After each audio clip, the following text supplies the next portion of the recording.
എനിക്ക് ഏറെ പ്രിയപ്പെട്ടവരെ, എല്ലാവർക്കും എൻ്റെ വിനീത നമസ്കാരം. വായനാരാമത്തിലേക്ക് സ്നേഹത്തോടെ സ്വാഗതം. പ്രിയപ്പെട്ട ഇന്ദിരാകൃഷ്ണൻ ചേച്ചിയുടെ തറവാട്ട് സുഹൃതം എന്ന നോവലായിട്ട് വായിച്ചു തുടങ്ങുന്നു. ജീവിതത്തിൻ്റെ പരിച്ഛേദങ്ങളാണ് പലപ്പോഴും ചേച്ചിയുടെ നോവലൈറ്റുകൾ. അതുകൊണ്ട് തന്നെ എനിക്ക് ഏറെ ഇഷ്ടവുമാണ് കേട്ടോ. അത് നിങ്ങളിലേക്ക് കൂടി എത്തിക്കുന്നു എന്ന് മാത്രം. മോളെ, എനിക്ക് പോവാതിരിക്കാൻ ഒരു നിവൃത്തിയില്ലാത്തതുകൊണ്ട് പോവുകയാണ്. ലച്ചു ചേച്ചി 2 കൈയും കൂട്ടിപ്പിടിച്ച് കരച്ചിലടക്കാൻ കഴിഞ്ഞില്ല. തേങ്ങി തേങ്ങി കരഞ്ഞു. ഓർമ്മ വെച്ചതിൽ പിന്നെ കരഞ്ഞിട്ടില്ല. അമ്മ മരിച്ചപ്പോഴും, ദേഹം ചിതയിലേക്കെടുത്തപ്പോഴും, ഇന്ന് തിരുനാവായിൽ പോയി സമർപ്പിച്ച് വരുവോളം ഒരു തുള്ളി കണ്ണുനീർ പൊടിഞ്ഞില്ല. ലക്ഷ്മിക്കുട്ടി പൊയ്ക്കോളൂ, ധൈര്യമായി, ഞങ്ങൾ അവളെ ഒറ്റയ്ക്കാക്കില്ല. കട്ടിലിൽ കിടന്നിരുന്ന വല്യേച്ചി എഴുന്നേറ്റ് മുടി കെട്ടിവെച്ചു. അതെനിക്ക് അറിഞ്ഞൂടെ സുഭദ്രാമേ, അച്ഛനും അമ്മയും ഭരിക്കണ കുടുംബങ്ങളിൽ പോലും ഞാനിങ്ങനെ ഏകോപം കണ്ടിട്ടില്ല. 2 കൊല്ലേ ആയുള്ളൂ, എന്നാലും ഒരായുസ് മുഴുവൻ ഒരുമിച്ചുണ്ടായ പോലെ തോന്നിയ. മുഖം വേഷ്ടിത്തലപ്പ് കൊണ്ട് തുടച്ചു. ഇല്ല, ഞാൻ കരയില്ല ലച്ചു ചേച്ചി, പോയി വരൂ. വിശേഷം ദിവസം വിളിച്ച് പറയണേ. ഞാൻ വരുന്നുണ്ട് ആസ്പത്രിക്ക്. എല്ലാവരും കിടക്കുന്നിടത്ത് നിന്ന് എഴുന്നേറ്റ് വന്നു. ലക്ഷ്മിയമ്മയുടെ കയ്യിൽ കവറുകൾ പിടിപ്പിച്ചു. ഞാൻ കൊണ്ടുവിടാം. ചെറിയേട്ടൻ കാറിൻ്റെ കീയുമെടുത്തിറങ്ങി. 2 കൊല്ലമായി ലച്ചു ചേച്ചിയാണ് അമ്മയെ നോക്കാൻ സഹായം. ലച്ചു ചേച്ചിയുടെ മകളെ പ്രസവത്തിന് ഹോസ്പിറ്റലിൽ അഡ്മിറ്റാക്കിയെന്ന് ഇന്നലെ രാത്രി ഫോൺ വന്നതാണ്. ഇന്നെല്ലാവരും തിരുനാവായ്ക്ക് പോകുന്നത് കൊണ്ട് രാവിലെ പോവാഞ്ഞതാണ്. നാളെ സിസേറിയനാണത്രേ. ഒന്നും ചെയ്യാനില്ലാത്ത പോലെ കട്ടിലിൽ വന്ന് കിടന്നു. പത്മിനി ടീച്ചർ വന്നിട്ടുണ്ട്, ചെറിയേച്ചി വിളിച്ചപ്പോഴാണ് എണീറ്റ് ചെന്നത്. എനിക്കിന്നലെ ഏട്ടൻ്റെ അമ്മയുടെ ശ്രാദ്ധം ഇരിക്കലായിരുന്നു, അതേ വരാഞ്ഞത്. എല്ലാ മക്കളും എത്തിയിരുന്നു, ഒക്കെ ഇപ്പോൾ പിരിഞ്ഞേ ഉള്ളൂ. ടീച്ചർ ഭാമയെടുത്തിയുടെ അമ്മ ചായയുമായി എത്തി. ഇതും മുഴുക്കനെ കുടിക്കാൻ വയ്യ.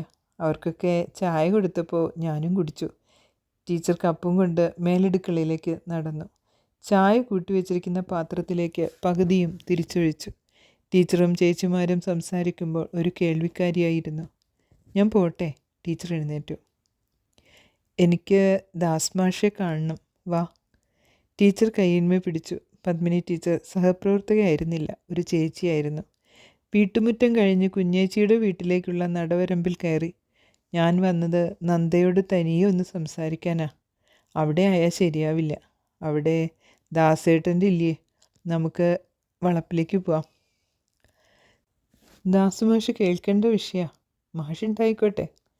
2 ആഴ്ചയായല്ലോ സ്കൂളിൽ പോയിട്ട്. സ്കൂളിലെ വല്ല വിഷയവുമാവും. നന്ദയ്ക്ക് 45 വയസ്സ്. അമ്മ ഇരുന്ന പോലെ ഭഗവാൻ ഇരുത്തിയാൽ 45 വർഷം. ടീച്ചർക്ക് എന്നോട് ശത്രുതയുണ്ടോ? അതല്ലേ ഞാൻ കാര്യം പറഞ്ഞു എന്നേ ഉള്ളൂ. ഞാൻ പറയണ കാര്യങ്ങൾ വികാരമായിട്ട് എടുക്കണ്ട, നല്ലവണ്ണം ആലോചിക്കണം, എന്നിട്ട് മറുപടി പറയണം. ഇതെന്താപ്പോൾ ഇങ്ങനൊരു കാര്യം? ചിന്തിക്കാൻ പോയിട്ട് തലയാകെ ഒരു ശൂന്യതയാണെന്ന് മനസ്സിൽ പറഞ്ഞു. ഇതിലേ കയറിക്കോളൂ. ദാസേട്ടൻ വർക്കേരിയയുടെ വാതിൽ തുറന്നു തന്നു. തളത്തിലെ സെറ്റിയിൽ ടീച്ചറോടൊപ്പം ചെന്നിരുന്നു. ദാസേട്ടൻ ഫാനും ലൈറ്റും ഒക്കെ ഇട്ട് എതിരെയുള്ള സെറ്റിയിലിരുന്നു. മോനൂട്ടനോ? അവൻ പുറത്തുപോയി. കുറേ ദിവസമായില്ലേ ഫ്രണ്ട്സിനെ കണ്ടിട്ട്. ദാസേട്ടൻ, നമ്മൾ തമ്മിലൊരു ഫോർമാലിറ്റി ഒന്നും വേണ്ടല്ലോ നന്ദേ. നന്ദയുടെ കുഞ്ഞേച്ചി മരിച്ചിട്ട് 10 വർഷം കഴിഞ്ഞു. ഇതുവരെ മാഷൊരു വിവാഹത്തെക്കുറിച്ച് ചിന്തിച്ചിട്ടില്ല. നന്ദയ്ക്കറിയാലോ, നമ്മളൊക്കെ എത്ര നിർബന്ധിച്ചതാ. അന്ന് മാഷക്ക് 42 വയസ്സേ ഉള്ളൂ. ഒറ്റയ്ക്ക് നന്ദയെ കൂടി ബുദ്ധിമുട്ടിക്കാതെ കുട്ടികളെ വളർത്തിയെടുത്തു. മുറ്റമടിക്കാൻ പോലും ഒരു പെണ്ണിനെ ഈ വഴിക്ക് കയറ്റിയിട്ടില്ല. മോനൂട്ടൻ അടുത്ത വർഷം എന്തെങ്കിലും പ്രൊഫഷണൽ കോഴ്സിന് പഠിക്കാൻ പോവും. മോക്ക് 14 വയസ്സ്. അവൾക്ക് ഒരമ്മയുടെ സംരക്ഷണം ആവശ്യമായിരിക്കണം. ടീച്ചർ പറഞ്ഞു നിർത്തി. അതിനെന്താ ടീച്ചർ ഇത്ര പറയാനുള്ളത്? ദാസേട്ടൻ കല്യാണം കഴിക്കുന്നതിന് ഞങ്ങൾക്ക് ആർക്കും ഇഷ്ടക്കുറവില്ല. മരിച്ചുപോയ കുഞ്ഞേച്ചിയും കൂടി സന്ദേശിക്കേ ഉള്ളൂ. അങ്ങനെ തീരണ പ്രശ്നമല്ല.